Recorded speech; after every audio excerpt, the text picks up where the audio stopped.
In the ED, we have developed a real mastery of managing benzodiazepine withdrawal. But one benzodiazepine actually has a much more complicated withdrawal syndrome that we need to be aware of, and that's alprazolam or Xanax. Because of its chemical structure, alprazolam is rapidly taken into the CNS and has a rapid onset of action. It also rapidly moves out of the CNS, and so it's got a short activity. Because of those pharmacodynamics, as well as the fact that withdrawal and anxiety can mimic each other, patients will often escalate their alprazolam doses and frequency, and that's going to complicate withdrawal. When patients present with alprazolam withdrawal, we can treat them with diazepam, but it's important to understand the equivalent dosages.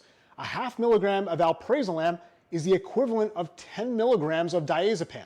Because diazepam is less rapidly taken into the CNS, it has a less rapid onset of action, you're going to have to repeat and stack doses in order to control those withdrawal symptoms. It's really important in these situations to probe the patient to find out how much alprazolam they're taking.